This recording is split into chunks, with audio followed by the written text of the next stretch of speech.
રીપી e learning હબમાં આપ સર્વનું સ્વાગત છે। ધોરણ 10 વિષય વિજ્ઞાન ચેપ્ટર નંબર 6 જૈવિક ક્રિયાઓ આજે આપણે અભ્યાસ કરવા જઈ રહ્યા છીએ। એમાં આપણે સ્વયંપોષી સજીવો, પ્રકાશ સંશ્લેષણ અને વાયુરંધ્ર આ ત્રણ ટોપિક વિશે આ વિડિયો લેક્ચરમાં આપણે અભ્યાસ કરવાના છીએ। શરૂઆત કરીએ અને સજીવો માટે અગત્યની જૈવિક ક્રિયાઓ કઈ કઈ છે તો એના વિશે આપણે જોઈએ। તો સૌપ્રથમ જૈવિક ક્રિયા એટલે શું આપણે એ જાણીએ। આપણે ખોરાક ખાઈએ છીએ, ખોરાક ખાઈએ છીએ ત્યારે અંદર આપણે ચાવીએ છીએ, લાળ રસ ભળે છે, અંદર અન્નનળીમાંથી જઠરમાં જાય છે, જઠરની અંદર કંઈક ક્રિયા થાય છે અને પાચન થાય છે। શરીરમાં ખોરાકનું પાચન થયા પછી કેટલોક વધારાનો પદાર્થ વધે છે જેનું ઉત્સર્ગ દ્રવ્ય તરીકે આપણે એને ઓળખીએ છીએ અને ઉત્સર્ગ દ્રવ્ય આપણે આપણા શરીરની બહાર કાઢતા હોઈએ છીએ મળ દ્વારા અને મૂત્ર દ્વારા। તો આ બધી જ જે ક્રિયાઓ છે એને આપણે જૈવિક ક્રિયાઓ કહીએ છીએ। આ ચેપ્ટરમાં આ બાબત વિશે આપણે અભ્યાસ કરવાનો છે। તો બધા જ સજીવો દ્વારા કરવામાં આવતી મુખ્ય ક્રિયાઓ, તો દરેક સજીવ છે એ ખોરાક તો ખાતો જ હોય, મુખ્ય ક્રિયાઓ જે સજીવનું અસ્તિત્વ જાળવી રાખવા માટે જરૂરી છે તેને જૈવિક ક્રિયાઓ કહેવાય। એવી બધી જ ક્રિયાઓ જે અસ્તિત્વ જાળવી રાખવા માટે, જીવવા માટે આપણે જે ક્રિયાઓ કરવી પડે એને આપણે જૈવિક ક્રિયાઓ કહીએ છીએ। સજીવો માટે અગત્યની જૈવિક ક્રિયાઓ કઈ કઈ છે તો પોષણ, ખોરાક ખાઈએ અને એનું પાચન ન થાય તો ન ચાલે, તો એ પાચન પણ થવું જોઈએ। તો ઉર્જાના સ્ત્રોતને ખોરાક રૂપે બહારથી આપણે શરીરને ઉર્જાની જરૂરિયાત છે, શક્તિની જરૂરિયાત છે, શું કરવું પડશે તો કે શક્તિ મેળવવી પડશે। ક્યાંથી મેળવશું તો કે ખોરાક ખાઈશું ત્યાંથી। ખોરાક ક્યાંથી મળશે આપણને તો કે બહારના પર્યાવરણમાંથી મળે છે। બહારથી આપણે ખોરાકને મુખમાં મૂકીએ છીએ એટલે અંદર લઈ જઈએ છીએ। તો ખોરાક રૂપે બહારથી સજીવના શરીરની અંદર દાખલ કરવાની ક્રિયાને પોષણ કહે છે। શરીરની અંદર દાખલ કરવાની ક્રિયા, કોળીઓ લઈને મુખની અંદર મૂકીએ છીએ, અંદર દાખલ કરવાની ક્રિયાને શું કહેવાય છે? પોષણ કહે છે। મોટા ભાગના ખાદ્ય પદાર્થો કાર્બન આધારિત છે। જે કંઈ પણ ખોરાક ખાઈશું ક્યાંથી મળશે આપણને? તમે વિચારો કે બહાર આપણે રોટલી ખાઈએ છીએ, ક્યાંથી આવે છે? તો આપણને એમ થાય કે ઘઉંમાંથી। ઘઉં ક્યાં ઉગ્યા તો કે જમીન પર ઉગ્યા। શેમાં ઉગ્યા? લીલી વનસ્પતિમાં ઉગ્યા, છોડ થયો એમાંથી ઘઉં લીધા। કેમ એમાં એ ઘઉંનો દાણો બન્યો?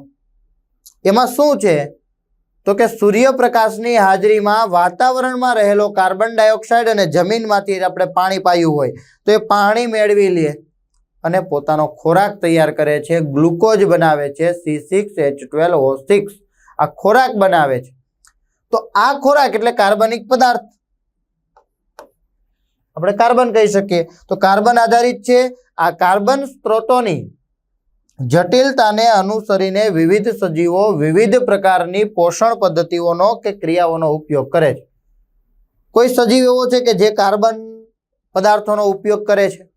એ કાર્બન પદાર્થોનો ઉપયોગ એને સૌપ્રથમ જ્યારે ખોરાક તરીકે લે છે ત્યારે જટિલ હોય, જેટલો જટિલ હશે એ પ્રમાણે એની પદ્ધતિ હશે।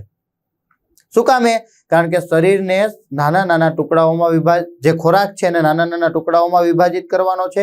વિભાજિત કરીને જટિલ ખોરાક છે એને સરળમાં રૂપાંતર કરશે, જટિલ કાર્બનિકને સરળ કાર્બનિકમાં ફેરવે છે।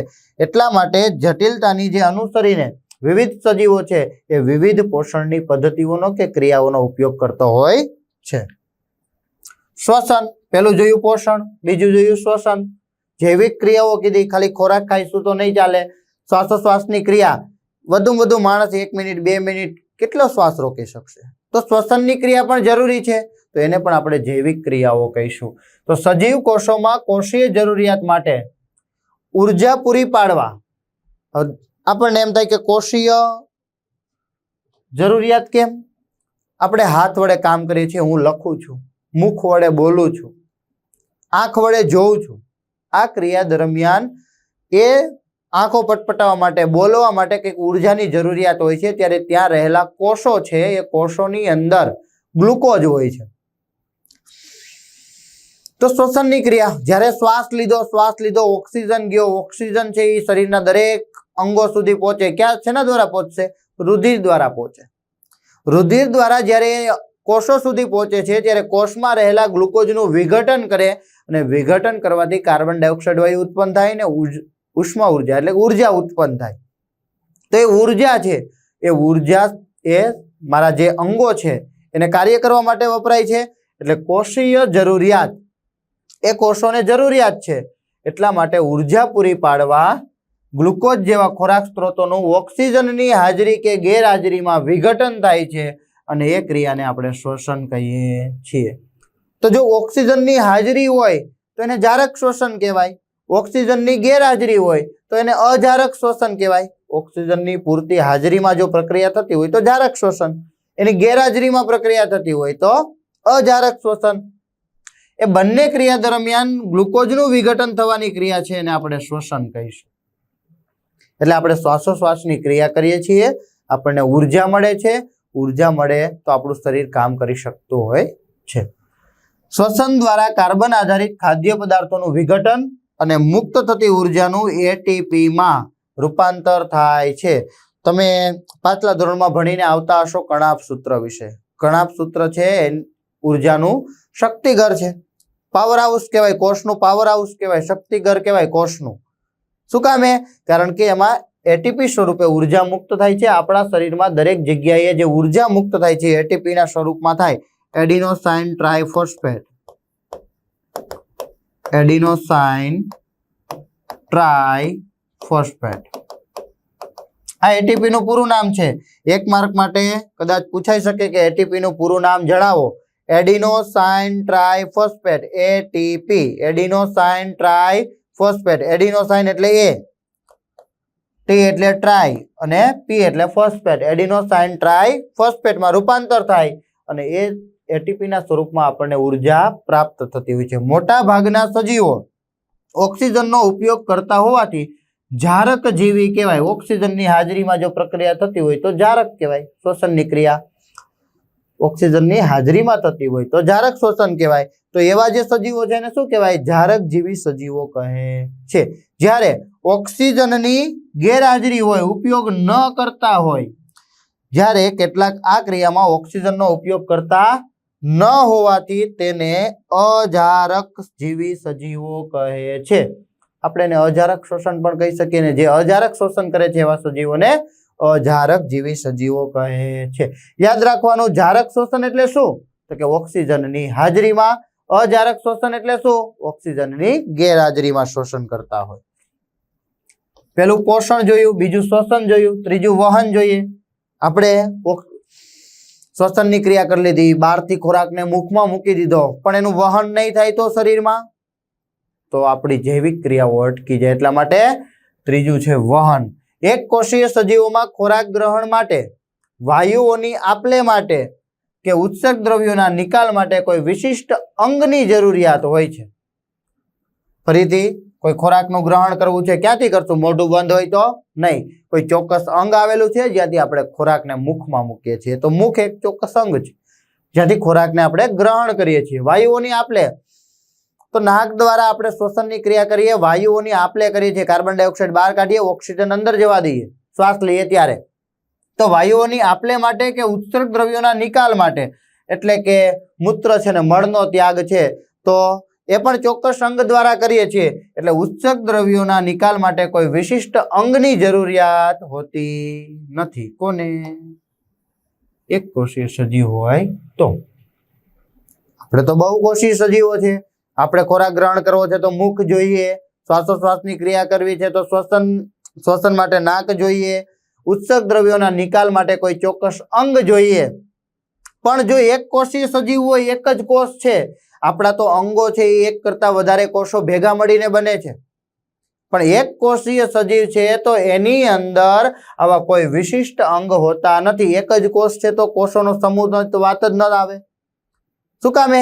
એક કોષીય સજીવ છે તો સમૂહના કોષો એટલે કે પેશી બને, પેશીઓથી અંગ બને, તો એની વાત આવે નહીં. આવા સમયે શું થાય? તો કે આ બધી જ ક્રિયા એ કોષની જે સપાટી હોય, ધારો કે અમીબા છે અનિયમિત આકારની, તમને બધાને જ ખબર છે કે અમીબા છે અનિયમિત આકારની છે, તો ધારો કે એ કોઈ ખોરાકને ગ્રહણ કરે છે અથવા તો ઉત્સર્ગ દ્રવ્યોનો નિકાલ કરવો છે તો એ શેના દ્વારા કરે છે? તો કે આ સપાટી દ્વારા કરે, કારણ કે એની સપાટી છે એ આ સમગ્ર પર્યાવરણના સંપર્કમાં છે. તો જે કંઈ પણ કરવું હશે એ શેના દ્વારા કરે છે? તો કે એ પોતાની સપાટી દ્વારા કરે છે, કારણ કે સજીવની સમગ્ર સપાટી પર્યાવરણ સાથે સીધા સંપર્કમાં છે. એક જ કોષ છે આપણું હૃદય, તો કે શરીરની અંદર છે, એનું જે કામ છે તો એ સીધા સંપર્કમાં નથી કે ઓક્સિજન લઈ લે અને કાર્બન ડાયોક્સાઇડ બહાર કાઢી. આપણા શરીરમાં ઓક્સિજન ઉત્પન્ન ક્યાંથી જે ગયો છે એ ગ્લુકોઝનું વિઘટન એવું જરૂરી નથી કે હૃદય પાસે જ કરે, એ તો પગના અંગૂઠામાંથી પણ જે કોષ છે એની અંદર ગ્લુકોઝના વિઘટન કરે ને ત્યાંથી કાર્બન ડાયોક્સાઇડ બને. તો વાયુઓના આપલે માટે કોઈ વિશિષ્ટ અંગની જરૂરિયાત હોય છે, એને શરીરમાં એક જગ્યાએથી બીજી જગ્યાએ લઈ જવા માટે પણ ચોક્કસ અંગની જરૂરિયાત હોય છે, એટલે વહનની જરૂરિયાત હોય છે. પણ એક કોષીય સજીવો હોય તો એને કોઈ જ અંગની જરૂર હોતી નથી. શું કામે? કારણ કે સમગ્ર સપાટી છે પર્યાવરણ સાથે સીધા સંપર્કમાં હોય છે. તો ત્યાં જાય, ધારો કે ઉત્સર્ગ દ્રવ્ય ઉત્પન્ન ત્યાં કે એને ખાધું અને કેટલોક અપાચિત ખોરાક વધ્યો છે, સપાટી પાસે જશે ને ત્યાંથી મુક્ત કરી દેશે, બહાર પર્યાવરણમાં જતો રહ્યો, પતી ગયું. ઓક્સિજનની જરૂરિયાત છે, મેળવી લેશે અંદર, પતી ગયું. કાર્બન ડાયોક્સાઇડ મુક્ત કરવો છે, બહાર કરી દેશે. કેમ? આખી જ સપાટી છે પર્યાવરણ સાથે સીધા સંપર્કમાં છે અને એક જ કોષ છે, એટલે એ ગમે તે જગ્યાએથી કરી શકે છે. પણ જ્યારે બહુકોષીય સજીવ હોય, તમને કીધું એમ કે આપણે શ્વસનની ક્રિયા છે, આપણે ખોરાક ગ્રહણ કરવાની પોષણની ક્રિયા છે, ઉત્સર્જનની ક્રિયા છે, આ બધી જ ક્રિયાઓ માટે આપણે કોઈને કોઈ વિશિષ્ટ અંગની જરૂરિયાત હોય છે. તો બહુકોષીય સજીવોમાં બધા કોષો પર્યાવરણ સાથે સીધા સંપર્કમાં હોતા નથી. આપણા બધા જ અંગો છે એ પર્યાવરણ સાથે સીધા સંપર્કમાં નથી. હા, આપણી બાહ્ય સપાટી છે, ચામડી છે, એ સંપર્કમાં છે, પણ ખાલી ચામડીથી કામ નહીં થાય, કારણ કે અંદર ઘણા બધા કોષો, અસંખ્ય કોષો છે આપણા શરીરમાં, એ બધા જ કાર્બન ડાયોક્સાઇડ વાયુ ઉત્પન્ન કરતા હોય, તો એ બધામાંથી મુક્ત કરવો એ પોસિબલ નથી, એટલે એના માટે એક વાહક નલિકા ગોઠવવી પડે. ખોરાક ખાઈએ છીએ, પાચનની ક્રિયા થાય છે, તો એને પાચન થયેલો જે ગ્લુકોઝ છે કોષો સુધી પહોંચાડવો છે, તો પોસિબલ નથી કે સપાટી દ્વારાથી સીધો અંદર જતો રહે. એના માટે કેટલીક પ્રોસેસ થાય છે. આપણા શરીરમાં ખોરાક ચવાય છે, નાના ટુકડાઓમાં રૂપાંતર થાય છે, જટિલનું સરળમાં રૂપાંતર થાય છે, અને આપણો ખોરાક પાચન થતો હોય ત્યારે કેટલાક પ્રોટીન, ચરબી એમાં રૂપાંતર પામતા હોય છે. કેટલુંક રૂપાંતર છે આપણે આગળ જોવાના જ છીએ. તો એના માટે કોઈ વહન માર્ગ જોઈએ. તો બહુકોષી સજીવોમાં બધા કોષો પર્યાવરણ સાથે સીધા સંપર્કમાં હોતા નથી. બધા કોષોની જરૂરિયાત સામાન્ય પ્રસરણથી પૂરી થઈ શકતી નથી. સામાન્ય પ્રસરણ સપાટી દ્વારા થતું એવું સામાન્ય પ્રસરણ ત્યાં પૂરી ન થાય. તેથી શરીરના બધા કોષો સુધી ખોરાક અને ઓક્સિજન જે મુખ દ્વારા ખોરાક ખાઈશું તેને નાક દ્વારા જે ઓક્સિજન અંદર લઈ જઈશું શ્વસનની ક્રિયા દ્વારા, તો એને એક જગ્યાએથી બીજી જગ્યાએ લઈ જવા માટે તેમજ બધા જ કોષો સુધી લઈ જવા માટે અથવા તો બધા જ કોષોમાંથી જ્યારે ઉત્સર્ગ દ્રવ્યો ઉત્પન્ન થતા હોય, એ મુક્ત થતા હોય, કાર્બન ડાયોક્સાઇડ વાયુ મુક્ત થતો હોય, એને કોઈ ચોક્કસ અંગ સુધી લઈ જવા માટે વહન માર્ગની જરૂરિયાત હોય છે. તો બધા કોષો સુધી ખોરાક અને ઓક્સિજનને લઈ જવા માટે તેમજ બધા કોષોમાંથી એકત્ર કરાયેલા ઉત્સર્ગ દ્રવ્યોને, વધારાનો જે નકામો આપણા શરીર માટે હાનિકારક છે એવા ઉત્સર્ગ દ્રવ્યોને દૂર કરવા માટે ચોક્કસ વહન તંત્રની આવશ્યકતા હોય છે. એટલા માટે આપણા શરીરમાં વહન તંત્ર આવેલું હોય છે અને દરેક કાર્ય છે એ ચોક્કસ અંગ દ્વારા થતું હોય છે. ત્યાર પછી જોઈએ ઉત્સર્જન. ઉત્સર્ગ દ્રવ્યો ભેગા તો કરી લીધા, તો ભેગા કરીને શરીરની અંદર સાચવી શકાય નહીં, કારણ કે આપણા માટે ઝેરી હોય, આપણને નુકસાન કરતા હોય. તમે કદાચ સાંભળ્યું હશે કે કોઈ વ્યક્તિ મૂત્રનો ત્યાગ કરતો નથી, શરીરની અંદર સાચવી રાખે છે, ત્યારે અમુક રોગો થવાની શક્યતાઓ હોય છે, કિડની ખરાબ થવાની શક્યતાઓ હોય છે. શું કામે? કારણ કે શરીર માટે હાનિકારક છે ને આપણે આપણા શરીરમાં સાચવી રાખીએ તો પછી એ કોઈને કોઈ શરીરમાં આપણા અંગોને નુકસાન કરશે. એટલા માટે એને શરીરની બહાર કાઢવો પડે. એટલા માટે જ આપણે ચોથું ભણીએ છીએ ઉત્સર્જન. આવા જે હાનિકારક પદાર્થો છે, ઉત્સર્ગ દ્રવ્ય છે, મળ છે, મૂત્ર છે, એનો શરીરની બહાર ત્યાગ કરીએ એ ઉત્સર્જન કહેવાય. તો આ ક્રિયા દ્વારા નાઇટ્રોજન યુક્ત હાનિકારક ચયાપચયિક દ્રવ્યો, એટલે કે જેનું પાચન નથી થયું એવા દ્રવ્યો, જે આપણા શરીરને જરૂરી નથી એવા દ્રવ્યો, જે આપણા શરીરને હાનિકારક છે એવા દ્રવ્યો, કે જે આપણા શરીરથી દૂર કરવાના છે, બહાર કાઢવાના છે, એ ક્રિયાને આપણે ઉત્સર્જન કહીશું. આપણા શરીરમાંથી ત્યાગ કરવાનો છે. એક કોષી પ્રાણીઓ કોષ સપાટી દ્વારા, હમણાં જ આપણે જોયું હતું કે અમીબા છે, તો અમીબાના શરીરની અંદર એ સપાટીથી સમગ્ર પર્યાવરણ સાથે સંપર્કમાં હોય, સપાટી દ્વારા એ ત્યાગ કરી દે છે. તો કોષ સપાટી દ્વારા સાદા પ્રસરણથી ઉત્સર્ગ દ્રવ્યો દૂર કરે છે. બહુકોષીય સજીવો હોય, આપણા જેવા સજીવો હોય કે જેમાં કોષો ભેગા થઈને પેશી બનતી હોય, પેશીઓ ભેગી થઈને અંગ બનતો હોય, અંગ ભેગું થઈને અંગતંત્ર બનતું હોય, આખા શરીરની રચના થતી હોય, ત્યારે કોઈ ચોક્કસ કોષ પર્યાવરણ સાથે સીધા સંપર્કમાં હોતો નથી. આવા સમયે ઉત્સર્જન માટે વિશિષ્ટ પેશી અંગ કે તંત્ર હોય છે. એટલે આપણે જે ઉત્સર્ગ દ્રવ્યોને બહાર કાઢીએ છીએ તે ચોક્કસ અંગ દ્વારા કાઢતા હોઈએ છીએ. સજીવો તેમનો ખોરાક કેવી રીતે પ્રાપ્ત કરે છે? આપણે આપણો ખોરાક કેવી રીતે મેળવીએ? બરોબર છે. આ તો ખાલી આપણે આપણી વાત કરીએ છીએ, પણ સજીવો છે એટલે વિશ્વમાં રહેલા તમામ સજીવોની વાત કરીએ. પછી વનસ્પતિ હોય તો પણ ભલે, અને આપણે પણ સજીવો જ કહેવાય, વનસ્પતિ પણ સજીવ જ કહેવાય. તો આ બધા જ ખોરાક કેવી રીતે પ્રાપ્ત કરે છે? તો ઉર્જા અને દ્રવ્યોની જરૂરિયાત બધા સજીવોમાં સામાન્ય હોય. વનસ્પતિ હોય એને આપણે પૂરતા પ્રમાણમાં ખાતર ન આપીએ, પોષક દ્રવ્યો ન આપીએ તો સમયાંતરે એ પણ મુરઝાઈ જાય છે. પાણી ન આપીએ તો સુકાઈ જાય છે, બળી જાય છે. તો એને પણ કંઈક જરૂરિયાત છે. તો એવી જ રીતે ખોરાક દરેક સજીવને જરૂરિયાત છે. બધા જ સજીવોમાં સામાન્ય છે એની જરૂરિયાત. તો પોષણ પ્રાપ્તિના આધારે સજીવોના કેટલાક પ્રકાર પડે છે. પોષણ પ્રાપ્તિના આધારે સજીવોના કેટલાક પ્રકાર પડે છે. એમાં પહેલું છે સ્વયંપોષી, કે પોતાનો ખોરાક પોતાની જાતે બનાવતા હોય એવા સ્વયંપોષી કહેવાય. પોતાનો ખોરાક પોતાની જાતે બનાવતા હોય એવાને સ્વયંપોષી કહેવાય. આ સજીવો સરળ દ્રવ્યો તેના દ્વારા મેળવશે. તો સ્વયંપોષી પોતાનો ખોરાક પોતાની જાતે બનાવી શકે એવું માત્ર ને માત્ર લીલી વનસ્પતિઓ, અમુક પ્રકારની લીલ છે જે રંજક દ્રવ્ય ધરાવે છે, જે ક્લોરોફિલ ધરાવે છે. તો રંજક દ્રવ્ય અને ક્લોરોફિલ એક જ કહેવાય. તો જે સજીવો ક્લોરોફિલ અને રંજક દ્રવ્ય ધરાવે છે તે હવામાંનો કાર્બન ડાયોક્સાઇડ, જમીનમાંથી પાણી અને સૂર્યપ્રકાશની હાજરીમાં પોતાનો ખોરાક ગ્લુકોઝ બનાવતા હોય છે.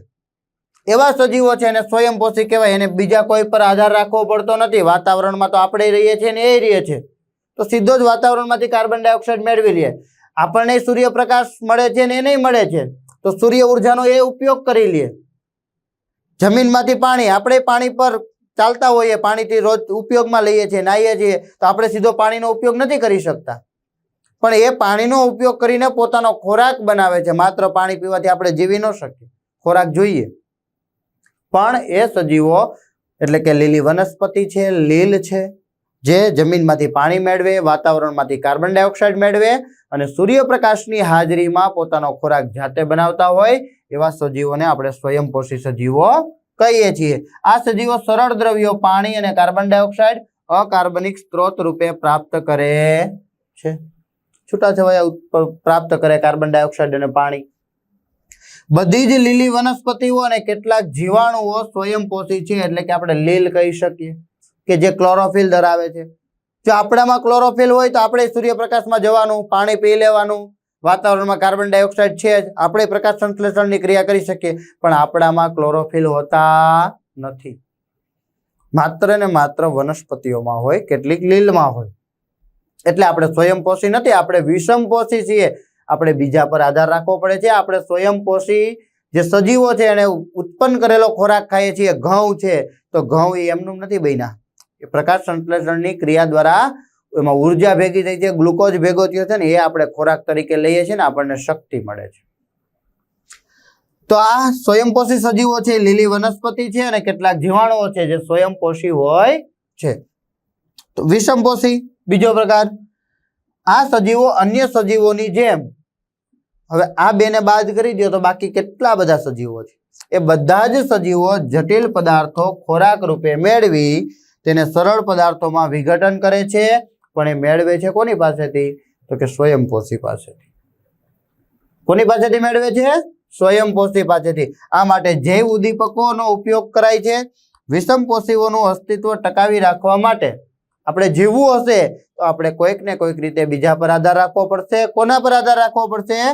સ્વયંપોષી પર આધાર રાખવો પડશે. તો અસ્તિત્વ ટકાવી રાખવા માટે પ્રત્યક્ષ કે પરોક્ષ રીતે સ્વયંપોષીઓ પર આધાર રાખવો પડે છે, એટલે આપણે લીલી વનસ્પતિ પર આધાર રાખવો પડે છે. પ્રાણીઓ અને ફૂગ વિષમપોષી છે. ફૂગ છે એ તો મૃતોપજીવી પણ કહેવાય કે સડેલા કાર્બનિક પદાર્થો હોય, કોઈ બ્રેડ છે એમનું પડી રહીએ, સડવા લાગે, એના પર ફૂગ જોવા મળે તો એને મૃતોપજીવી પણ કહેવાય ફૂગ. અને પ્રાણીઓ અને ફૂગ એક શબ્દમાં આપણે કેવું હોય તો વિષમપોષી છે. ફૂગ માટે એમ પણ કહી શકીએ કે તે મૃતોપજીવી પણ છે, કારણ કે સડેલા કાર્બનિક પદાર્થમાંથી પોષણ મેળવતી હોય છે. સ્વયંપોષી પોષણ તો આપણે હમણાં જ કીધું કે સ્વયંપોષી હશે એટલે પોતાનો ખોરાક જાતે બનાવશે, અને પોતાનો ખોરાક જાતે બનાવશે એટલે કે એવી લીલી વનસ્પતિઓ હશે કે જેની અંદર ક્લોરોફિલ આવેલું હશે. તો બધા પ્રકાશ સંશ્લેષી સજીવો સ્વયંપોષી પોષણ દર્શાવે છે. પ્રકાશ સંશ્લેષણ પ્રક્રિયામાં સૂર્યપ્રકાશ પહેલું ફરજિયાત જોઈશે, ક્લોરોફિલ બીજું ફરજિયાત જોઈશે, સૂર્યપ્રકાશ અને ક્લોરોફિલની હાજરીમાં પાણી ફરજિયાત જોઈશે, અને કાર્બન ડાયોક્સાઇડ છે જે ચોથું.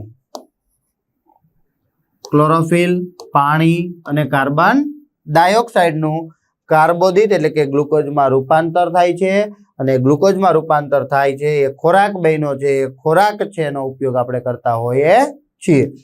બધી લીલી વનસ્પતિઓ સ્વયંપોષી પોષણ દ્વારા સ્ટાર્ચ અને કેટલાક પ્રોટીનનું ઉત્પાદન કરે છે. જેનું ઉત્પાદન કરે? સ્ટાર્ચનું કરે, અને કેટલાક પ્રોટીનનું ઉત્પાદન કરે છે. ગ્લુકોઝ છે જે નિપજ બની છે વનસ્પતિઓમાં, જે ખોરાક બન્યો છે, ગ્લુકોઝ છે, કાર્બોદિત છે, એ વનસ્પતિઓને ઉર્જા પૂરી પાડવા માટે ઉપયોગી છે, એટલે વનસ્પતિને ઉર્જા પૂરી પાડશે, વનસ્પતિનો વિકાસ કરશે. વધારાના ગ્લુકોઝનો જટિલ કાર્બોદિત સ્ટાર્ચ કણ કે મંડકણ સ્વરૂપે સંગ્રહ થાય છે. એક માર્ક માટે અગત્યનો પ્રશ્ન કે વનસ્પતિઓની અંદર ખોરાકનો સંગ્રહ કયા સ્વરૂપે થાય છે? સ્ટાર્ચ કણ અથવા તો મંડકણ.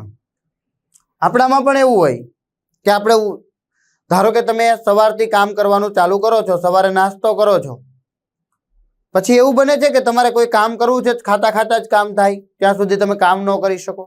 ન બને. શું કામ એ ન બને? કારણ કે જે ખોરાક આપણે લીધો છે એનાથી પુષ્કળ પ્રમાણમાં ઉર્જા આપણને મળે છે, ને ઉર્જાનો સંગ્રહ થાય છે. તો આપણા શરીરમાં એ ગ્લાયકોજન સ્વરૂપે સંગ્રહ પામે. ક્યાં સ્વરૂપે? ગ્લાયકોજન. શેમાં? તો કે પ્રાણીઓમાં. પ્રાણીઓમાં એટલે કે આપણામાં ક્યાં સ્વરૂપે? ગ્લાયકોજન સ્વરૂપે સંગ્રહ પામે છે. જ્યારે વનસ્પતિઓમાં પણ ગ્લુકોઝ બને છે, વધારે પ્રકાશ સંશ્લેષણની ક્રિયા થઈ અને વધારે ગ્લુકોઝ બને છે, તો એ કાર્બોદિત કે ગ્લુકોઝનો સંગ્રહ છે સ્ટાર્ચ કણ કે મંડકણ સ્વરૂપે થાય છે. તો એ સ્ટાર્ચ કણ કે મંડકણ એક માર્ક માટે અગત્યનો પ્રશ્ન. વનસ્પતિઓમાં, જ્યારે પ્રાણીઓમાં ગ્લાયકોજન સંગ્રહ થાય છે. તે આંતરિક ઉર્જાની જેમ કાર્ય કરે છે, અંદર ઉર્જા આપવાનું કાર્ય કરે છે, અને વનસ્પતિઓની જરૂરિયાત અનુસાર તેનો ઉપયોગ થાય છે. વનસ્પતિઓની જરૂરિયાત અનુસાર તેનો ઉપયોગ થાય. તો ખોરાક પડ્યો હશે, આપણામાં પણ સવારે ખાધું છે, જેવી જેમ આપણે કામ કરશું એમ આપણી ઉર્જા વપરાતી જશે, ગ્લાયકોજન સ્વરૂપે સંગ્રહ થયેલો છે. એ રીતે વનસ્પતિઓમાં પણ સ્ટાર્ચ કણ કે મંડકણ છે એ પોતાનો જ્યારે પણ જરૂરિયાત હશે વનસ્પતિને ત્યારે એનો ઉપયોગ કરશે. પ્રકાશ સંશ્લેષણ એટલે શું? સમીકરણ આપવાનું છે ને આ ક્રિયામાં થતી ઘટનાઓ જણાવવાની છે. એકદમ સિમ્પલ છે. બધી જ ઘટનાઓ આપણે વર્ણવી દીધી છે કે ક્લોરોફિલ કમ્પલસરી, સૂર્યપ્રકાશ ફરજિયાત, આ ઉપરાંત પાણી, કાર્બન ડાયોક્સાઇડ પણ ફરજિયાત. આ ચારમાંથી કોઈ એક વસ્તુ ન હોય તો પ્રકાશ સંશ્લેષણની ક્રિયા શક્ય નથી. ચારની જરૂરિયાત પડે. તો ક્લોરોફિલ ધરાવતા સજીવો સૂર્ય ઉર્જા, પાણી અને કાર્બન ડાયોક્સાઇડ, આ ચાર વસ્તુ થઈ ગઈ. ક્લોરોફિલ, સૂર્ય ઉર્જા, પાણી અને કાર્બન ડાયોક્સાઇડ, આમાંથી કોઈ એક ન હોય તો પ્રકાશ સંશ્લેષણની ક્રિયા થાય નહીં. એ પ્રવૃત્તિ આપેલી છે આપણા પાઠ્યપુસ્તકમાં પણ, અને એની ચર્ચા પણ આપણે કરવાના છીએ. ઉપયોગ કરી સરળ કાર્બોદિત ગ્લુકોઝ સ્વરૂપે તેમનો ખોરાક તૈયાર કરે છે. વનસ્પતિ છે આ બધાનો ઉપયોગ કરીને શેનો ઉપયોગ શું બનાવે છે? તો કે ખોરાક. શું બનાવે? C6H12O6 ગ્લુકોઝ બનાવે છે. ગ્લુકોઝ સ્વરૂપે તેમનો ખોરાક તૈયાર કરે છે. આ ક્રિયાને પ્રકાશ સંશ્લેષણ કહે છે. શું થાય સમીકરણ? તો કે કાર્બન ડાયોક્સાઇડ જોઈએ, પાણી જોઈએ. આપણે આગળના ચેપ્ટરમાં, કેમેસ્ટ્રીના ચેપ્ટરમાં આપણે જોઈ ગયા હતા કે આ પ્રક્રિયાઓને સંતુલિત કઈ રીતે કરવી તમને આવડે જ છે. પ્રક્રિયાને સંતુલિત કરવી તમને આવડે જ છે. કોઈ પણ રાસાયણિક પ્રક્રિયા લખીએ યાદ રાખવાનું, સંતુલિત કર્યા વગર આગળ વધવાનું નથી, સંતુલિત કરવાની જ. જો એવી ભૂલ કરશો, સંતુલિત નહીં કરો, તો તમારો અડધોથી 1 માર્ક કપાવવાની શક્યતા છે. તો કાર્બન ડાયોક્સાઇડ, પાણી, સૂર્યપ્રકાશની હાજરીમાં વનસ્પતિ જો ક્લોરોફિલ ધરાવતો હોય તો એ ક્લોરોફિલ સૂર્યપ્રકાશનો ઉપયોગ કરીને જમીનમાંથી પાણી મેળવે અને વાતાવરણમાંથી કાર્બન ડાયોક્સાઇડ મેળવીને C6H12O6 ગ્લુકોઝ બનાવે છે. સાથે સાથે વનસ્પતિ છે એટલે આપણને શ્વસન માટે, જીવવા માટે પ્રાણવાયુ આપે છે, ઓક્સિજન આપે છે અને પાણીનો અણુ પણ મુક્ત કરે છે. આમાં વાયુરંધ્ર પણ ભાગ ભજવતું હોય છે. એટલે પાણીનો અણુ બાષ્પોત્સર્જનની ક્રિયા દ્વારા મુક્ત થતો એટલે વાતાવરણમાં મુક્ત થાય. એટલે તમે સાંભળ્યું હશે કે વનસ્પતિઓની આસપાસ થોડીક ઠંડક અનુભવાય. શું કામે? કારણ કે આ પ્રક્રિયા દરમિયાન પાણીનો અણુ મુક્ત થતો હોય તો વાતાવરણમાં થોડીક ઠંડક અનુભવાતી હોય છે. પ્રકાશ સંશ્લેષણમાં થતી ઘટનાઓ કઈ કઈ? તો કે ક્લોરોફિલ દ્વારા પ્રકાશ ઉર્જાનું શોષણ થાય, સૂર્યપ્રકાશનું શોષણ કરે, પ્રકાશ ઉર્જાનું રાસાયણિક ઉર્જામાં રૂપાંતર કરે. રાસાયણિક ઉર્જામાં રૂપાંતર કરે એટલે શેમાં? તો કે C6H12O6 ગ્લુકોઝમાં રૂપાંતર કરે છે. એટલે આપણે એમ કહી શકીએ કે રાસાયણિક ઉર્જામાં રૂપાંતર કરે છે તથા પાણીના અણુઓનું હાઇડ્રોજન અને ઓક્સિજનમાં વિઘટન થાય છે. પાણીના અણુનું હાઇડ્રોજન અને ઓક્સિજનમાં વિઘટન થાય છે. કાર્બન ડાયોક્સાઇડનું કાર્બોદિત ગ્લુકોઝમાં રિડક્શન થાય છે. કાર્બન ડાયોક્સાઇડ છે, હાઇડ્રોજન ઉમેરાય છે, C6H12O6 C અને O તો છે, હાઇડ્રોજન ઉમેરાણો તો રિડક્શન પ્રક્રિયા કહેવાય. તો રિડક્શન થાય છે. તો આ ઘટનાઓ થાય. ક્લોરોફિલ પ્રકાશ ઉર્જાનું શોષણ કરે છે, પ્રકાશ ઉર્જાનું રાસાયણિક ઉર્જામાં રૂપાંતર થાય છે અને કાર્બન ડાયોક્સાઇડનું રિડક્શન થાય છે ગ્લુકોઝમાં. પ્રકાશ સંશ્લેષણ માટે ક્લોરોફિલ આવશ્યક છે તે દર્શાવવું અથવા તો એ દર્શાવતી પ્રયોગ વર્ણવો, પ્રવૃત્તિ વર્ણવો. તો આપણે લખવાનું છે સાધનોમાં મની પ્લાન્ટ. તમે જોયું જ હશે મની પ્લાન્ટ ઘરની અંદર વેલ જેવું હોય એને આપણે ધનવેલ પણ કહીએ. મની પ્લાન્ટ કે ક્રોટન નો છોડ ઉગાડેલ, કુંડું લેવાનું છે, બીકર લેવાનું છે, વોટર બાથ લેવાનો છે. આલ્કોહોલ અને આયોડિનનું દ્રાવણ આપણે ચેક કરવાનું છે કે ક્લોરોફિલ પ્રકાશ સંશ્લેષણની ક્રિયા માટે આવશ્યક છે. શું પ્રકાશ સંશ્લેષણની ક્રિયા કરવી હોય તો ક્લોરોફિલ હોવું જોઈએ? તો એના માટેની પ્રવૃત્તિ છે વિવિધ રંગી પર્ણો ધરાવતા કુંડામાં ઉગાડેલો મની પ્લાન્ટ કે ક્રોટનનો છોડ લો. આ છોડને લગભગ 2-3 દિવસ સંપૂર્ણ અંધારામાં મૂકો. જો સાંભળજો, આપણે એને સૂર્યપ્રકાશ આપતા નથી. ક્યાં મૂકો? અંધારામાં મૂકો. શું થશે? શું થશે? યાદ કરો કે જ્યારે વનસ્પતિ પોતાનો ખોરાક બનાવે છે, જ્યારે સૂર્યપ્રકાશમાં હશે ત્યારે વધારે સ્ટાર્ચ કણ કે મંડકણ બનાવ્યા હશે, એ સંગ્રહ કર્યો હશે. હવે શું થશે? તો કે વધારાનો જે સ્ટાર્ચ કણ કે મંડકણ 2-3 દિવસ અંધારામાં મૂકવામાં આવે, સૂર્યપ્રકાશ નથી મળતો, પ્રકાશ સંશ્લેષણની ક્રિયા થશે નહીં. આવા સમયે પેલો સ્ટાર્ચ કણ કે મંડકણ છે એ વપરાઈ જશે. હવે એની પાસે સ્ટાર્ચ કણ કે મંડકણ એને જે જરૂરિયાત હશે વનસ્પતિને ખોરાકની એ એની પાસે પૂરી થઈ ગઈ. એટલા માટે અંધારામાં મૂકવામાં આવ્યો. 3 દિવસ બાદ આ છોડને લગભગ 6 કલાક માટે સૂર્યપ્રકાશમાં મૂકો. બધો સ્ટાર્ચ કણ વપરાઈ ગયો. ત્યાર પછી એને 6 કલાક સૂર્યપ્રકાશમાં મૂકો.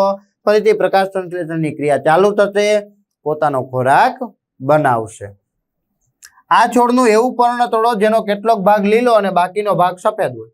એટલે આ જે ભાગ છે એ સફેદ છે ને લીલો છે, એવો ભાગ આપણે તોડી લીધો, એવું પર્ણ તોડી લીધું. તેના લીલા ભાગને અંકિત કરો અને તેને એક કાગળ પર દોરી દો. આવી રીતે વ્યવસ્થિત દોરવાનું છે અને દોર્યા પછી એને આપણે એક કાગળ પર દોરી લેવાનું છે. તોડેલા આ પર્ણને આલ્કોહોલ ભરેલા, જો પર્ણ ઝાડથી આપણે તોડી લીધું છે, ક્યાં નાખવાનું છે? તો કે આલ્કોહોલ ભરેલા બીકરમાં મૂકી તેને ઉકળતા પાણી ભરેલા વોટર બાથમાં. વોટર બાથ એટલે શું થાય? સ્વિમિંગ પુલ ન થાય. વોટર બાથ એટલે સ્વિમિંગ પુલ થાય નહીં. વોટર બાથ એટલે સ્વિમિંગ પુલ થાય નહીં. તો શું થાય? વોટર બાથ એટલે પાણી લેવાનું છે. એ પાણીની અંદર એક પાત્રની અંદર પાણી ભર્યું છે. પાણીને ગરમ કરવાનું છે ને એની અંદર એક આપણે આલ્કોહોલની બોટલ મૂકવાની છે, બીકર મૂકવાનું છે ને એની અંદર પર્ણ મૂકવાનું છે. શું કામે આવું? જો આલ્કોહોલને સીધું ગરમ કરવામાં આવે તો એનું ઉત્કલન બિંદુ નીચું હોય, એવું બની શકે કે ઝડપથી સળગી જાય. એવું ન થાય એટલા માટે પહેલા પાણીને ગરમ કરવાનું. પાણી ઉકળશે એટલે અંદર રહેલો આલ્કોહોલ ઉકળશે. આલ્કોહોલ ઉકળશે તો એની અંદર રહેલા પર્ણ પણ ઉકળશે અથવા તો પર્ણ ગરમ થશે. તો ઉકળતા પાણી ભરેલા વોટર બાથમાં ત્યાં સુધી મૂકો કે જ્યાં સુધી તે રંગવિહીન થાય. આ લીલો ભાગ છે એ જતો રહે. આ જે લીલો ભાગ છે એ શું થાય તો કે જતો રહે, રંગવિહીન પર્ણ થઈ જાય, સફેદ પર્ણ થઈ જાય ત્યાં સુધી આપણે એને ગરમ કરવાનું. રંગવિહીન થયેલા આ પર્ણને પાણીથી ધોઈ સ્વચ્છ કરી થોડી મિનિટ માટે આયોડિનના મંદ દ્રાવણમાં ડુબાડો. શું કરવાનું? મંદ દ્રાવણમાં ડુબાડવાનું છે. પર્ણના આ રંગનું અવલોકન કરો અને કાગળ પર શરૂઆતમાં દોરેલા પર્ણ સાથે સરખાવો. આપણે બંને સાથે સરખાવીએ તો શું થાય તો કે છોડને 2-3 દિવસ અંધારામાં મૂકતા બધો જ સ્ટાર્ચ વપરાઈ ગયો. ત્યાર પછી ઉકળતા પાણી ભરેલા વોટર બાથમાં આલ્કોહોલમાં ડૂબાડેલું પર્ણ છે એને આપણે ગરમ કર્યું, બરોબર છે, તો પર્ણનો લીલો રંગ ગુમાવી રંગવિહીન બની ગયો. જ્યારે પર્ણને આલ્કોહોલના દ્રાવણમાંથી બહાર લેવામાં આવે છે ત્યારે દ્રાવણનો રંગ લીલો હતો, કારણ કે પેલું લીલા રંગનું પર્ણ હતું એ તો આલ્કોહોલમાં દ્રાવ્ય થઈ ગયું એટલે લીલો રંગ એમાં દૂર થઈ ગયો, પર્ણ સફેદ થઈ ગયું એટલે લીલો રંગ હોય છે જે દૂર થાય છે. આયોડિન દ્રાવણ સ્ટાર્ચની હાજરીમાં ચકાસવા માટે ઉપયોગી છે, એટલે આપણે પછી એને મૂક્યું આયોડિનમાં કે એની અંદર શું સ્ટાર્ચ છે એના માટે. આયોડિનના દ્રાવણ વડે પર્ણ ફક્ત એ વિસ્તારો જ સ્ટાર્ચની હાજરી દર્શાવે છે કે જ્યાં ક્લોરોફિલ હતું, એટલે કે લીલો ભાગ હતો એ જ ભાગમાં સ્ટાર્ચની હાજરી દર્શાવે છે. આ પ્રવૃત્તિ સમજાવે છે કે પ્રકાશ સંશ્લેષણ માટે ક્લોરોફિલ જરૂરી છે. મતલબ એ લીલો ભાગ હતો એની અંદર ક્લોરોફિલ હતા, અને ક્લોરોફિલ હતું તો જે આપણે 6 કલાક સૂર્યપ્રકાશમાં મૂક્યું તો એમાં સ્ટાર્ચ એમાં જમા થયો, અને સ્ટાર્ચ જમા થયો એનો મતલબ એમ કે આયોડિન સાથે પ્રક્રિયા કરશે અને જાંબલી રંગનું થઈ જશે. કેવું થઈ જશે? જાંબલી રંગનું, દુધિયા રંગનું થઈ જશે. કયો ભાગ થયો તો કે જે ભાગ લીલો હતો એ જ ભાગ અલગ રંગનો થાય છે. આટલા માટે કહી શકીએ કે આપણે ક્લોરોફિલ છે એ પ્રકાશ સંશ્લેષણની ક્રિયા માટે જરૂરી છે, અને વધારાનો ગ્લુકોઝ આંતરિક ઉર્જા તરીકે સ્ટાર્ચ સ્વરૂપે સંગ્રહ થાય છે. તો 6 કલાક રાખતા સ્ટાર્ચ જમા થયો, સ્ટાર્ચ જમા થયો એ પણ લીલા જ ભાગમાં થયો. એનો મતલબ એમ કે ત્યાં ક્લોરોફિલ હતો, સૂર્યપ્રકાશની હાજરીમાં તેને સ્ટાર્ચ ઉત્પન્ન કર્યો. વાયુરંધ્ર. તો વાયુરંધ્ર અથવા તેને બીજું કહેવાય પર્ણરંધ્ર. રંધ્ર એટલે છિદ્ર. તો પર્ણની અંદર છિદ્ર હોય અથવા તો આપણે એને એમ કહી શકીએ દેખાય નહીં, નરી આંખે ન જોઈ શકીએ પણ એમાં છિદ્રો હોય તો એને આપણે પર્ણરંધ્ર કે વાયુરંધ્ર કરીએ. એની પર્ણની સપાટી પર સૂક્ષ્મ છિદ્ર સ્વરૂપે હોય, એટલે પર્ણની સપાટી હોય, પાંદડું હોય, પાંદડાના ભાગ ઉપર આપણને વાયુરંધ્ર કે પર્ણરંધ્ર જોવા મળતા હોય છે. વાયુરંધ્ર મૂત્રપિંડ આકારના 2 રક્ષક કોષો મૂત્રપિંડ આકારના હોય. આ રીતના 2 મૂત્રપિંડ આકારના રક્ષક કોષો હોય, એના વડે આ ઘેરાયેલું છે, આ છિદ્ર છે. આ છિદ્રને આપણે પર્ણરંધ્ર કે વાયુરંધ્ર કહીએ છીએ. ઘેરાયેલ સૂક્ષ્મ છિદ્ર છે. રક્ષક કોષોના કોષરસમાં હરિત કણ હોય, એટલે આની અંદર લીલા લીલા તમે આકૃતિમાં ક્યારેક જોશો તો લીલા રંગના ક્લોરોફિલ હોય, હરિત દ્રવ્ય હોય, હરિત કણ હોય. તો હરિત કણ આવેલા હોય છે. શું કાર્ય કરે તો કે પર્ણમાં પ્રકાશ સંશ્લેષણ માટે વાયુઓનો મોટા ભાગનો વિનિમય વાયુરંધ્ર દ્વારા થાય. વિનિમયના અર્થમાં આપણે આપલે પણ કહી શકીએ. તો વાયુઓની આપલે તો કે અહીંથી કાર્બન ડાયોક્સાઇડ વાયુ મુક્ત થાય, કાર્બન ડાયોક્સાઇડ અંદર જાય અને ઓક્સિજન મુક્ત કરે. કાર્બન ડાયોક્સાઇડ અંદર જાય કારણ કે વનસ્પતિ છે કાર્બન ડાયોક્સાઇડ વાયુનો ઉપયોગ કરે, કાર્બન ડાયોક્સાઇડ અંદર જશે, ઓક્સિજન બહાર નીકળશે, એટલે આપલે વિનિમય. તો વાયુઓનો વિનિમય કરે છે વાયુરંધ્ર દ્વારા. વાયુરંધ્ર દ્વારા બાષ્પોત્સર્જનની ક્રિયા દરમિયાન મોટા પ્રમાણમાં પાણી મુક્ત થાય. આ છિદ્ર દ્વારા પાણી મુક્ત થાય છે. પાણી મુક્ત થશે, આસપાસનું વાતાવરણ ઠંડુ બને છે અને વનસ્પતિ નીચેથી પાણીનું કન્ટિન્યુ શોષણ પણ કરે છે. એટલે આ ક્રિયા દરમિયાન મોટા પ્રમાણમાં પાણીનો વ્યય થાય છે. આ વાયુરંધ્ર છે. આ બંધ વાયુરંધ્ર છે. આ ખુલ્લું વાયુરંધ્ર છે, આ રક્ષક કોષો છે, તમે અહીં આકૃતિમાં જોઈ શકો છો રક્ષક કોષો, આ રક્ષક કોષો.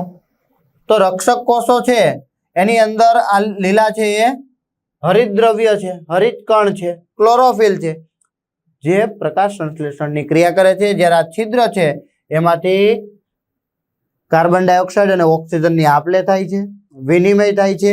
આ ઉપરાંત પાણીનો મોટા ભાગનો જથ્થો વ્યય પામતો હોય છે. એવા સંજોગો કે જ્યારે વનસ્પતિને પૂરતા પ્રમાણમાં પાણી નથી મળતું ત્યારે એ જે રક્ષક કોષો છે એ છિદ્રને બંધ કરી દે છે. છિદ્રને બંધ કરી દે ત્યારે પાણીનો વ્યય થતો નથી. રક્ષક કોષોનું કાર્ય તો કે રક્ષક કોષો વાયુરંધ્ર ખુલવાની અને બંધ થવાની ક્રિયાનું નિયમન કરે છે, એની સાથે સંકળાયેલા છે. જ્યારે રક્ષક કોષોમાં પાણી અંદર પ્રવેશે છે ત્યારે તે ફૂલે છે, એટલે વાયુરંધ્ર ખુલે છે અને રંધ્ર ખુલ્લું કરે છે. રક્ષક કોષો સંકોચન પામે ત્યારે રંધ્ર બંધ થાય છે. સામાન્ય રીતે પ્રકાશ સંશ્લેષણ માટે કાર્બન ડાયોક્સાઇડની જરૂર ન હોય. પ્રકાશ સંશ્લેષણ માટે વાતાવરણનો કાર્બન ડાયોક્સાઇડ લેવાનો નથી. આ ઉપરાંત જમીનમાંથી પૂરતા પ્રમાણમાં પાણી નથી આવતું એવા સમયે, અથવા તો જલતાણ કીધું કે પાણી નથી, ઉનાળાની ઋતુ છે, પુષ્કળ પ્રમાણમાં વાયુરંધ્ર દ્વારા પાણીનો વ્યય થતો હોય તો એને અટકાવવાનો હોય ત્યારે એ સ્થિતિમાં આ રંધ્રોને બંધ રાખે છે. એટલે વાયુરંધ્ર બંધ રહેશે તો પાણીનો વ્યય થશે નહીં. પ્રકાશ સંશ્લેષણ માટે કાર્બન ડાયોક્સાઇડ જરૂરી છે કે નહીં તે દર્શાવતી પ્રવૃત્તિ. હમણાં આપણે જોઈ ગયા કે ક્લોરોફિલ જરૂરી છે કે નહીં. હવે આપણે જોઈએ કે કાર્બન ડાયોક્સાઇડ જરૂરી છે કે નહીં. તો એના માટે કુંડામાં ઉગાડેલો છોડ લેવાનો, બેલજાર લેવાનો. બેલજાર એટલે કાચની બરણી કે જે આપણે કુંડું મૂકવાના છીએ તેમાંથી હવા બહાર જવી જોઈએ નહીં, અથવા તો બહારથી અંદર આવી જોઈએ નહીં. તો બેલજાર, વોચ ગ્લાસ. વોચ ગ્લાસ એટલે રકાબી જેવી કાચનું એક નાનું પાત્ર હોય જેને વોચ ગ્લાસ કહેવાય. KOH potassium hydroxide, KOH base છે, KOH પોટેશિયમ હાઇડ્રોક્સાઇડ. આલ્કોહોલ લેવાનું છે, આયોડિન લેવાનું છે. સેમ આપણે એ જ ક્રિયા કરવાની છે જે આગળની પ્રવૃત્તિ આપણે કરી ગયા હતા. આ KOH છે એક માર્ક માટે યાદ રાખવાનું કે જે CO2 નું શોષણ કરે છે. એક માર્ક માટે યાદ રાખવાનું છે કે CO2 નું શોષણ કરતો પદાર્થ કયો છે તો પોટેશિયમ હાઇડ્રોક્સાઇડ છે. સમાન તંદુરસ્તી ધરાવતા છોડ ઉગાડેલા 2 કુંડા લેવાના છે. 2 કુંડા લેવાના છે. બંને કુંડા લઈ લીધા. 3 દિવસ સુધી બંને કુંડાને અંધારામાં મૂકવાના છે. મૂકી દીધા. છોડના પર્ણ સ્ટાર્ચ વિહીન થશે. તો તમને ખ્યાલ આવી ગયો હશે કે જ્યારે વનસ્પતિની અંદર ખોરાકનો સંગ્રહ છે તે સ્ટાર્ચ કણ કે મંડકણ સ્વરૂપે થાય તો એ સ્ટાર્ચ કણ કે મંડકણ છે એ વપરાઈ જશે. વપરાઈ જશે એટલે સ્ટાર્ચ વિહીન થઈ ગયો. પછી શું કરવાનું છે કે 3 દિવસ પછી બંને છોડને અલગ અલગ કાચની પેટી પર રાખો. અલગ અલગ રાખવાના છે. એટલે 2 બેલ જાર જોઈશે. એક કુંડા પર A અને બીજા કુંડા પર B લખી દો. એ કુંડાની પ્લેટ પર વોચ ગ્લાસ મૂકીને એની અંદર KOH મૂકી દેવાનો છે. પોટેશિયમ હાઇડ્રોક્સાઇડ મૂકવાનો છે. બંને કુંડા પર કાચની બેલજાર ઢાંકી દો. એકની બાજુમાં KOH મૂકી દીધો છે, બેલજાર મૂકી દીધી. બીજામાં પણ બેલજાર મૂકી, પણ ત્યાં કોઈ જ વસ્તુ મૂકી નથી. બેલજારનું તળિયું અને કાચની પ્લેટ વચ્ચે વેસેલિન કે ગ્રીસ લગાવી દો જેથી વાયુઓ અંદર કે બહાર જઈ શકે નહીં. કાચની સપાટી છે વેસેલિન લગાવી દઈએ એટલે એકદમ પેક થઈ જાય, હવા ચુસ્ત રીતે પેક થઈ જાય. વાયુઓ અંદર કે બહાર જઈ શકે નહીં, એટલે બહારથી કોઈ વાયુ અંદર ન જઈ શકે, અંદરથી કોઈ વાયુ બહાર ન નીકળી શકે. હવા ચુસ્ત કરો. બંને છોડને 2 થી 3 કલાક સૂર્યપ્રકાશમાં મૂકવાનું છે. ફરીથી બંને છોડને સૂર્યપ્રકાશમાં મૂકી દઈએ. ત્યારબાદ A અને B બંને કુંડામાં છોડ પરથી એક એક પર્ણ તોડો. બંનેમાંથી. હવે એકને KOH મૂક્યો તો બાજુમાં, એક KOH વગરનું હતું. બંનેમાંથી એક એક પર્ણ તોડી લેવાનું છે. બંનેમાં સ્વતંત્ર રીતે સ્ટાર્ચની હાજરી ચકાસો. જેમ આલ્કોહોલ, વોટર બાથ લીધો તો આલ્કોહોલ એની અંદર મૂક્યો તો એની અંદર પર્ણ મૂક્યું હતું, સેમ એ જ રીતે આપણે આમાં પણ કરવાનું છે. બેલ જારની હવામાંથી KOH કાર્બન ડાયોક્સાઇડ વાયુનું શોષણ કરે છે. જ્યાં પેલો વોચ ગ્લાસ હશે, વોચ ગ્લાસની અંદર KOH છે, કાર્બન ડાયોક્સાઇડ વાયુ શોષી લેશે. શું કાર્બન ડાયોક્સાઇડની ગેરહાજરીમાં પ્રકાશ સંશ્લેષણ થાય? એ પ્રવૃત્તિ આપણે જોઈએ છીએ, એ પ્રયોગ જોઈએ છીએ. તો એક કુંડામાં તો KOH શોષી લીધો બધો CO2. બેલજારથી હવા ચુસ્ત રીતે પેક છે, બહારથી કાર્બન ડાયોક્સાઇડ અંદર આવી શકશે નહીં. B કુંડાનો છોડ તેના પર્ણમાં સ્ટાર્ચની હાજરી દર્શાવે છે. કેમ? કારણ કે KOH નથી મૂક્યો. આપણે KOH નથી મૂક્યો, પ્રકાશ સંશ્લેષણ થયું હશે. પ્રકાશ સંશ્લેષણ થયું હશે તો સ્ટાર્ચ પણ બન્યો હશે. આયોડિનના દ્રાવણમાં નાખશું તો દુધિયા રંગનો થશે, બ્લુ રંગનો થશે. પર્ણ છે એ બ્લુ રંગનું થશે. પણ જ્યારે એમાં હતું, એ કુંડાનું છોડનું જે પર્ણ હતું એ પર્ણમાં કાર્બન ડાયોક્સાઇડ વાયુ શોષણ પામી ગયો હોવાથી પ્રકાશ સંશ્લેષણની ક્રિયા થઈ હશે નહીં. કેવોએચ સાથે બેલ જારમાં મૂકેલા છોડના પર્ણોમાં સ્ટાર્ચ બનતો નથી, કારણ કે કેવોએચ છે એ CO2 નું શોષણ કરે છે, જેથી પર્ણોમાં પ્રકાશ સંશ્લેષણ માટે CO2 પ્રાપ્ત થતો નથી અને પરિણામે સ્ટાર્ચ બનતો નથી. પરિણામે પર્ણ છે એમાં આયોડિનના દ્રાવણમાં બોળવા છતાં પણ એ દુધિયા રંગનો નથી થતો. કુંડા બીમાં રહેલો છોડ CO2 ની હાજરીમાં સામાન્ય પ્રકાશ સંશ્લેષણ દર્શાવે છે, એટલે પ્રકાશ સંશ્લેષણની ક્રિયા કરશે ક્યારે? CO2 હશે તો. તેમાં સૂચવે છે કે પ્રકાશ સંશ્લેષણ માટે CO2 જરૂરી છે. વાતાવરણમાં CO2 વાયુનું પ્રમાણ વધતું અટકાવવા માટે વૃક્ષોની જાળવણી મહત્વની છે. કાર્બન ડાયોક્સાઇડ વાયુનું શોષણ કરાવવું હશે, વ્યવસ્થિત રીતે પ્રદૂષણ મુક્ત વાતાવરણમાં રહેવું હોય તો વૃક્ષો વાવવા પડશે. તેથી આપણે બધા જ વૃક્ષોનું જતન કરીશું, વાવશું અને એની સાચવણી કરીશું, જેથી કાર્બન ડાયોક્સાઇડનું શોષણ થાય. આ વધતું તાપમાનને નિયંત્રણમાં લાવી શકાય. વરસાદની ઋતુને વ્યવસ્થિત વરસાદ પડે. આપણું ભારત છે એ વિવિધ ઋતુઓનો દેશ છે, તો આ બધી જ ઋતુઓની સાચવણી થાય એના માટે વૃક્ષો જરૂરી છે. એટલે વૃક્ષોની જાળવણી મહત્વની છે. સ્વયંપોષી સજીવો તેમની જરૂરિયાતની કાચી સામગ્રી કેવી રીતે મેળવે છે? સ્વયંપોષી સજીવો, વાતાવરણ છે, કાર્બન ડાયોક્સાઇડ આપણે શ્વાસોશ્વાસની ક્રિયા દ્વારા કાર્બન ડાયોક્સાઇડ બહાર જ કાઢીએ છીએ, તો એ મેળવી લે. તો સ્વયંપોષી સજીવો તેમની જરૂરિયાતની કાચી સામગ્રીની પ્રાપ્તિ નીચે દર્શાવ્યા પ્રમાણે મેળવી લેશે. કઈ રીતે? તો કે પ્રકાશ સંશ્લેષણમાં ઉપયોગી CO2 વાતાવરણમાંથી વાયુરંધ્રો દ્વારા, હમણાં જ આપણે જોયું કે વાયુરંધ્ર કાર્બન ડાયોક્સાઇડ લેશે, ઓક્સિજન મુક્ત કરશે, તો વાયુરંધ્રો દ્વારા મેળવે છે. સ્થળજ વનસ્પતિઓ હોય, સ્થળજ એટલે કે જમીન પર વસતી વનસ્પતિઓ હોય, એ પ્રકાશ સંશ્લેષણ માટે જરૂરી પાણીની પ્રાપ્યતા, તો કે મૂળ બહુ ઊંડે સુધી જશે. ક્યારે ઊંડે સુધી જશે? તો કે એને પાણી નહીં મળતું હોય ત્યારે ખૂબ ઊંડે સુધી જશે અને પાણીને લાવવાનો પ્રયત્ન કરશે. તો પાણીની પ્રાપ્યતા મૂળ દ્વારા ભૂમિમાંથી પાણીનું શોષણ કરીને મેળવે છે. કાર્બન ડાયોક્સાઇડ છે તો વાતાવરણમાંથી મળી જશે. પાણીની અંદર વસતી વનસ્પતિ હોય તે પાણીમાં ઓગળેલો જે કાર્બન ડાયોક્સાઇડ હોય એનો ઉપયોગ કરે છે. સ્થળજ વનસ્પતિઓ હોય તો વાતાવરણમાંનો કાર્બન ડાયોક્સાઇડ ઉપયોગ કરે છે. આ ઉપરાંત પાણી છે તો પાણી મૂળ દ્વારા મેળવે છે અને પ્રકાશ સંશ્લેષણની ક્રિયા માટે જરૂરી જે વસ્તુઓ છે, ઉપયોગી વસ્તુઓ છે, એનો ઉપયોગ કરે છે. નાઇટ્રોજન, ફોસ્ફરસ, આયર્ન અને મેગ્નેશિયમ જેવા અન્ય દ્રવ્યો પણ ભૂમિમાંથી મેળવે છે, જે પાણીમાં દ્રાવ્ય થઈને જરૂરી અંગો સુધી પહોંચતા હોય છે. ફરીથી અગત્યનો એક પ્રશ્ન, નાઇટ્રોજન એક આવશ્યક ખનિજ તત્વ છે. નાઇટ્રોજન એક આવશ્યક ખનિજ તત્વ છે. વનસ્પતિઓને નાઇટ્રોજન જોઈએ. તમે નાઇટ્રોજન યુક્ત ખાતર વિશે સાંભળ્યું હશે. છાણિયું ખાતર, એમાં પુષ્કળ પ્રમાણમાં નાઇટ્રોજન હોય, કારણ કે આપણા શરીરમાં નાઇટ્રોજન યુક્ત ઉત્સર્ગ દ્રવ્યો ઉત્પન્ન થતા હોય અને આપણે બહાર ત્યજતા હોય, તો પ્રાણીઓ જે છાણ કરે છે, મળમૂત્ર છે પ્રાણીઓના, એની અંદર પુષ્કળ પ્રમાણમાં નાઇટ્રોજન હોય. એ ખેતરમાં નાખવાથી પાક સારો થાય એવું તમે સાંભળ્યું હશે. તો આ એક નાઇટ્રોજન એક ખૂબ આવશ્યક ખનિજ તત્વ છે. વનસ્પતિઓ નાઇટ્રોજનને અકાર્બનિક નાઇટ્રેટ અને નાઇટ્રાઇટ